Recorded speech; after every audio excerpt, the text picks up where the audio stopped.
Why can't I understand the complexities of this ambitious cinematic masterpiece? That's how you fucking sound. That's how you sound. Hey, what is going on, my Gaming Legion, and everybody else who is watching this video? I'm your host today, Gaming Legion. You can call me Legion, you can call me Jacob, whichever you prefer. Welcome back. I added some frames. Now that looks a lot nicer. I also got a deluxe edition. But enough of that. Kids games. What are kids games? There's some of the obvious ones where we're talking about Bluey and some of that stuff, or like a fucking Cocomelon video game.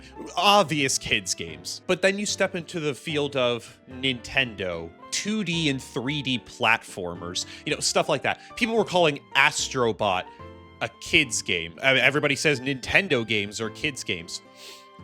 And is that actually true? Now, while I am not the reincarnation of Plato or Socrates or any of these guys, although many try to claim that I am, I want to delve into the thinking behind how people think of a kid's game. And you can even kind of extrapolate this out to different media like TV shows and movies. But I'm mainly talking about video games here because this is a gaming channel and I've done a little too much anime.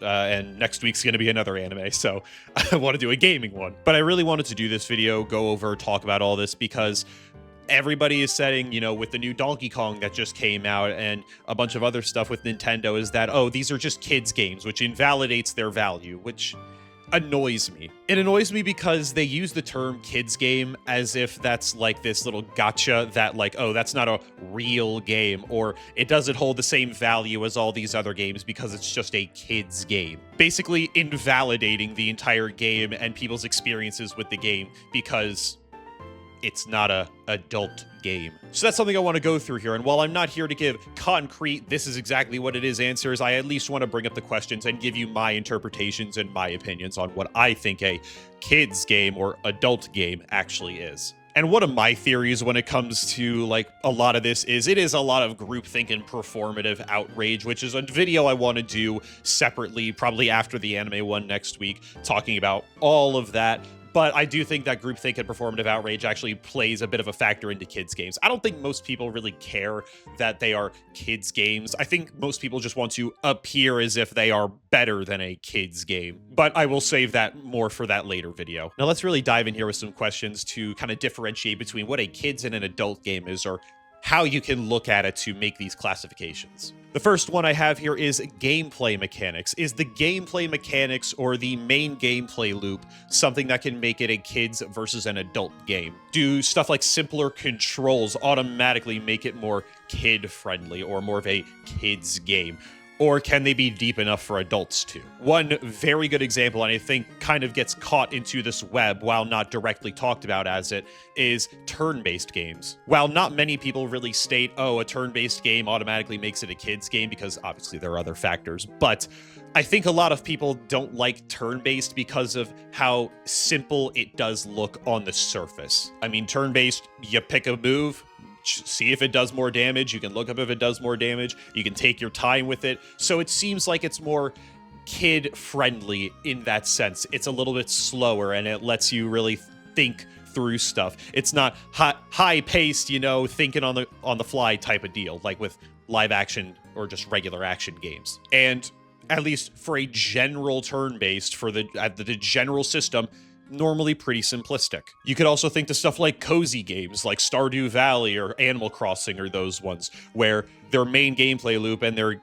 gameplay mechanics is just no combat, literally no combat at all. It's just go around, chill, do some gardening here, build a little here, just have a little bit of fun. Mechanics that at its very lowest can be very simple, but with some games you could really delve into it and really get into how intrinsic it can be. One that I like to think about is Expedition 33. Look at me, the Glaze Master. I'll start pulling my shit out right now. But Expedition 33, while not the first, definitely perfected it, in my opinion, on making turn-based a little more complex. They took the regular turn-based action, but they added a bunch of other elements. Each character has their own little item or little ability that lets them do different things, so you're actually differentiating the characters a little more than just by what moves they can use. There's the dodge and parry, obviously, which other games have done, but I think Expedition 33, with its animations, its sound, and a bunch of other stuff, makes it so much better. And I will be fucking damned if somebody says, oh, Expedition 33 is a kid's game. Motherfucker, people were boinking and boinking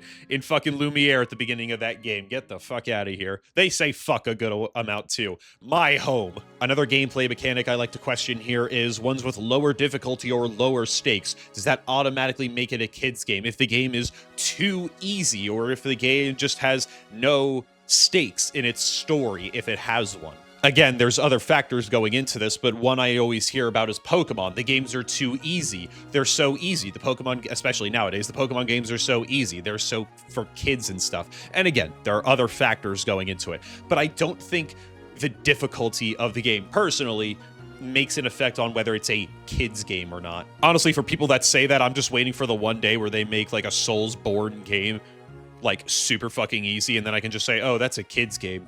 And then I could just see outrage. I just want to be petty with that. I'm waiting for the day. The last gameplay mechanic I have here is, does a game with a heavy focus on fun over story or competition make it more kid-friendly? Or I guess more child-oriented, I should say. And this is very apparent with a lot of the Nintendo games. Mario, Zelda, Pokemon, Metroid to an extent, Kirby, where it's just more focusing on the fun you can have. Donkey Kong Bonanza is a great example of this, where the developers even said, yeah, you're gonna see some frame dips, you're gonna go down to 40 frames, but we focused on fun. If we had to make compromises to keep it at 60, it wouldn't be as fun. So is that what makes a game more kid-friendly? The idea that you're having more fun with the game, more childlike, just carefree fun. I'm gonna go off on a little philosophical tangent here, but I like to think that people who don't like these games because of that fun aspect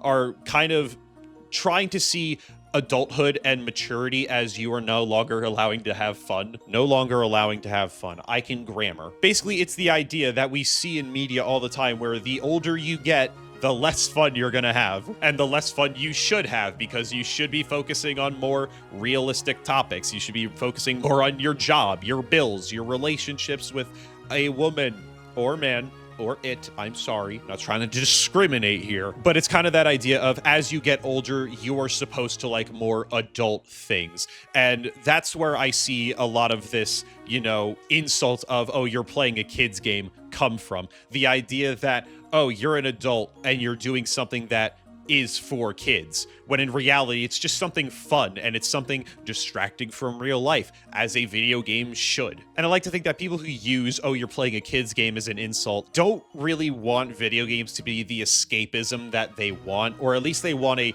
realistic escapism. Because, you know, the stereotypical, you hear this from people who play COD, 2K, FIFA, Forza, maybe not Forza, but like all these other like realistic live action games, which like you're just doing shit that you can go do in real life on the game. And maybe that's another part of it. Maybe it's the fact that people who call things kids games just call them kids games because there's stuff you can't really do in reality. Because I don't really hear this like whole, oh, you're playing a kids game from like some of the PlayStation people who play like God of War, or they play something like Ratchet and Clank, which again gets classified as a kids game. Or even people who play like, you know, Undertale, Fortnite, Apex, all of these other games. Because a lot of their elements in the games are very sci-fi, very like magical and fantasy, stuff that you can't do in real life. So people who are playing games that do stuff that you could just do in real life, they kind of feel that distinction, I guess you can say. The next big section I have here is, do certain games get intended to be kids games, or are they just labeled for a general audience? Again, I'm not talking about stuff like Bluey or the obvious kids games. I'm talking about stuff like Nintendo, Undertale, Stardew Valley, you know, these cozy games, all of these types, even Fortnite to an extent. Because in America, we have the ESRB ratings. In Europe and Australia, I think as well, they have the PEGI, and there's, you know, different ones all around the world where some are just labeled as E for everybody. E13 for 13 and up, you know, R-rated, M for mature. Actually, do games even have R ratings? I think that's just movies. But anyway, a lot of these games, Nintendo specifically, where I'm kind of getting at this, get labeled with that E for everybody or maybe E13. And another way people think about all this is if it's not an M-rated game, then it's not an adult game. Which is also very funny to me because there are some games that are rated M that get called kids games. Or there's games that are E for everybody or T for teen that most people think are adult games. For the M-rated games, the whole Persona series is rated M. The whole Persona series is rated M. Hell, in the third game, you got a dude shooting his fucking brains out to activate his persona. It's rated M. But so many times have I heard, oh, Persona, that kid's game, the kid series. It's like, brother, no. And what's even funnier, there's a series rated T for teen that is very well said as like an adult game. Can you guess what that is? The Batman Arkham series. Yeah, if you're actually cool and you collect physical games like you should be doing, go ahead, take your case and go look in the bottom left corner there and it'll say T for teen. At least when it comes to Arkham City and Arkham Asylum. I know Arkham Knight is technically M-rated, fuck off. Do you know what else is rated T for teen that a lot of people like to think, you know, that's an adult game? Street Fighter. Street Fighter is also T for teen. And while I did cherry pick a little, those are some specific cases. It's something that happens. And like I said earlier with people who say NBA 2K or Madden or fucking FIFA, those are also E for everybody. Those are E for everybody, not even E10. That's E for everybody. Getting passed around like a fucking hoe on a Thursday night. So you can't even really just say, oh, it's rated E for everybody. That doesn't make it a kid's game. Next up here, is it the bright colors or the graphics or the art style that gives people the idea of games being for kids? And this is one point that I would actually throw in there is why most people think some of these games are kids games. Going back to the whole philosophical question of, you know, fun and shit, brighter colors, cartoony graphics, you know, cel shaded and stuff like that, that gives off that kid-friendly vibe because it gives off the idea to old cartoons. It gives off the idea for, again, out of reality type of gaming. And again, brighter colors, more fun. So I already talked about it. I won't go back into it, but essentially I think brighter colors, cartoon graphics, like those are the cartoony art styles, anime art styles, that kind of plays into that whole, you know, idea that it's for kids because it makes people think of cartoons and it makes people think of old children's toys and children's ads where everything is super bright, where adult stuff should be, you know, more mature, more monotone, more grayed out, which is icky and fucking dumb. Like, you cannot tell me you think back to McDonald's back in like the 90s and the early 2000s, and then you look into McDonald's now and you say, oh yeah, this is a fun place. No, it looks like corporate slop greed shit. Give me that fucking big ass, give me that big red pavilion shit that they had before, and give me a play place. I'm never gonna play in it, but fucking it looks better than nothing. Next up here, can a dark or serious story still appear in a kid's game? And I definitely think, yeah, that's possible. Like, just because it's a dark and serious story does not automatically make it an adult game. And just because a story has a lack of a dark, serious, or like high stakes, like story, that doesn't just make it a kid's game for not having that. One little group you can look at is old JRPGs, Final Fantasy 1 through 6 specifically. The editing, fuck, ladies, do not let the shoulders bother you. But like, one series that always gets labeled as a kid's game is fucking FNAF. How is FNAF a kid's game? FNAF in itself is not actually a fucking kid. It's a horror game. Not the scariest horror game, you know, where nobody's actually out here pissing their pants, you know, playing fucking FNAF anymore. But like, how is it a kid's game? I think part of the reason people label it as a kid's game is because we all kind of grew up with it. And like, you know, Markiplier and Jacksepticeye played it, and we watched them play it on YouTube. And that was kind of like our introduction. And, you know, a lot of kids were watching Markiplier and Jacksepticeye at the time. So I feel like that's where some of that kind of came from. But like, FNAF in itself, especially the earlier games, they're not actually kids games. They're just like not very scary horror games. And like, if you want to talk about serious themes, hell, the lore around Five Nights at Freddy's is people killing each other, or not killing each other. One guy killing a bunch of children. That's a serious ass theme. But the reason I think a lot of people say it's for kids and they kind of dilute that shit down is because, like, again, Markiplier, Jacksepticeye are playing it, and then I love Matt Pat, but I think he kind of game theory-fied the entirety of FNAF and made so many videos on it, and so many kids were obviously watching Game Theory at the time, where it just kind of diluted the seriousness behind everything with FNAF. And I'll talk about this more near the end of the video, but like I also think the fan base really fucked it up, because obviously we were a bunch of kids playing the game and watching it, or more of watching. Nobody fucking plays FNAF. All FNAF fans have only watched FNAF or watched the theories. I know I am. But like we were a bunch of kids, and then people grew up and they did a lot of fucking weird shit with it, like all the gay furry porn that was going out on Rule 34 and all of that shit, all the shipping animatronics where there has been no relationship shit at all in FNAF. People shoehorned that shit in, and it started making the fan base really weird, and it's seeming more like kid-ish, which I know sounds weird when I just said gay furry porn relates to kids somehow.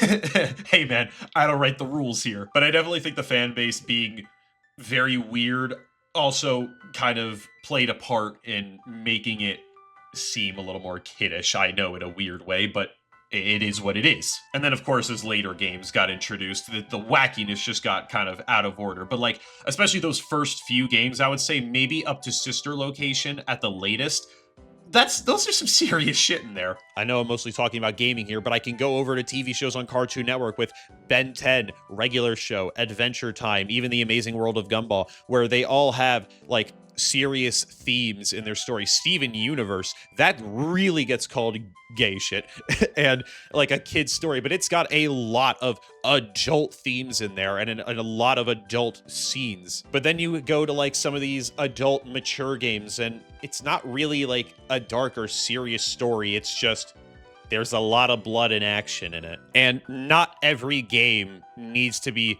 breaking bones or showing a bunch of blood spewing out or anything like that to be a good game or to be considered an adult game. I'm not saying ban all blood or injuries in a game, obviously, but if that's like your main thing in a game to make it into an adult game is the over excessive use of like injuries and blood, and that's what makes it an adult game, that's a bit of a cop-out, in my opinion. And that kind of goes into the next one. Does the presence or absence of violence decide if something is for kids? Like, there's a lot of games out there with really good storytelling and adult themes without violence, a lot of platformers, a lot of puzzle games. Games that show their adult themes through story rather than gameplay and action. We're coming near the end of the video here, so I want to give you the last big section here.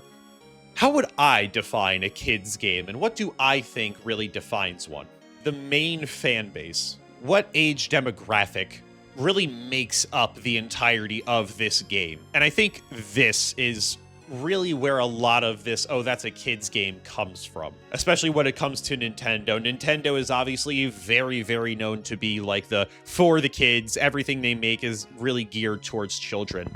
But I honestly question how much of that is true in the modern day. Because when you think back to the 90s, the early 2000s, you can even say the 2010s to an extent, that I think you could very easily say, yeah, that was more for kids. But you gotta think, a lot of those kids have grown up now. I am currently 20 years old.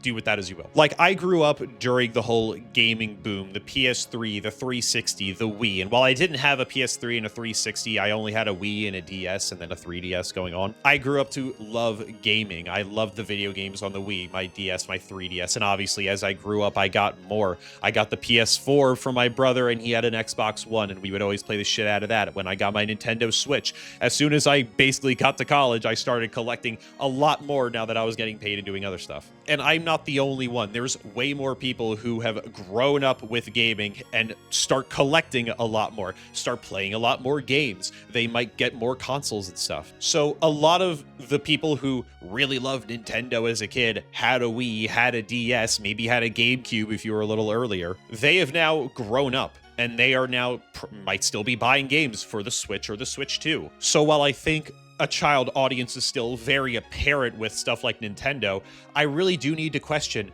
how many of these are actually adults that used to be children and are just still playing Nintendo games because they loved those games. I mean, you hear about all the outrage online over the stuff with the Nintendo Switch 2 and stuff Nintendo's doing. That's not kids outraged about that. And while it's still a vocal minority, obviously, that's really never kids. That's barely even teenagers. That is adults that are mad at that. Because kids, They don't know, nor do they fucking care. All they care about is, hey, can I play a game? Because they're not buying the game, they're just getting the game and playing it. And you also got to think, a lot of families might only get one console for the entire family, so their kids might use it a lot, but the parents might also use it a good amount, whether that's playing Mario Kart World or another Mario Kart game, or they're playing some of these family games. So I have to question, especially when it comes with Nintendo, how much of it is really kids anymore, or is it just young adults who have grown up with the games, loved the games, and continued to buy them like I have? Like, is the entire idea of, oh, the game is for kids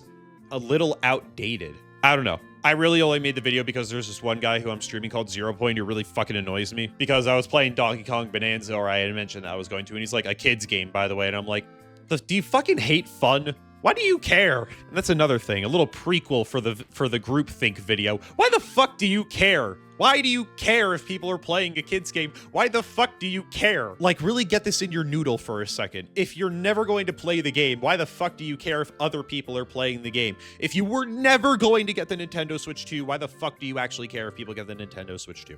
I know there's some other little subtext things there. Fuck off. Shoo, fuck off. But there you go. Prequel to the groupthink video and the performative outrage. But what do you guys think? Are there some points that I didn't mention that you also think can be added in here onto why people think some games are made for kids? I didn't even mention this one, but I think 2D pixel art is also another reason why a lot of people like label things as kids games. I know that kind of goes under the art style and stuff, but stuff that's like cell shaded or 2D pixel art or something like that, where it just looks simple and basic. And I think the more basic something looks, the more people like attribute that to kids. Damn, that's a whole other question I should have gone into. Fuck you, I don't want to now. But if you've got any other points that you want to make, put it in the comments down below. If you're somebody that actually thinks you're too good for a kid's game, get off your fucking high horse, buddy. You're human. Shut the fuck up. Nobody's gonna care. And go play fucking Donkey Kong Bonanza. I was having a lot of fun with it back on Thursday. Unfortunately, Friday, I got a little sick and didn't end up streaming that day. I also had some other stuff I really needed to get done. So I took the day off. I went and got all that done. But we will be back hopefully today. It should be Monday that I'm posting this. We will be playing it. But if you want to come check me out on stream, I am playing Donkey Kong Bonanza until we get that finished. After that is Shadow Labyrinth, Ghost of Tsushima. I want to get The Last of Us in there, the Silent Hill series before Silent Hill F comes out, and a bunch of other games. I got a very big fucking backlog here, as you can see, and like I said, I did not grow up with a lot of these, so a lot of these are my very first playthroughs. In fact, all of them are my first playthroughs. So please come check me out here on the main channel on YouTube, or you can go into the description and go over to my Twitch, my Kick, or my TikTok. I will also be streaming on there 9 a.m. Eastern Standard Time, Monday, Tuesday, Wednesday, Thursday, Friday, every weekday until the end of the summer, and then I'm gonna have to figure that out. 9 a.m. Eastern Standard Time. Come check me out. If you are not able to come check me out at those times, do not worry at all. I also have a VOD channel linked down below where I upload the entirety of those streams so that you can check those out. And I have mentioned this before, but my friend Ben Das, he has two announcements. On July 31st, he has an album coming out, Nothing Is Everything. If you like psychedelic music or you like rap, please go check that out and support him and support ya boy, who is on two of the songs, Magic to Me and Na Na Na and the Optima, with Na Na Na and the Optima being probably the best rap verse I've ever put out in my music career. So please go check that out. Spotify and SoundCloud link down below, and that'll be out July 31st. And on August 1st, he will also be having his first live show at the Showroom at the Zac, Missoula, Montana.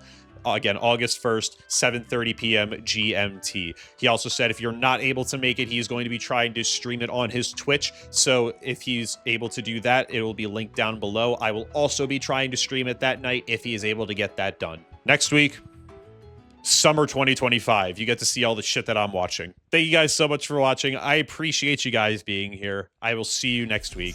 Peace out. I love you guys.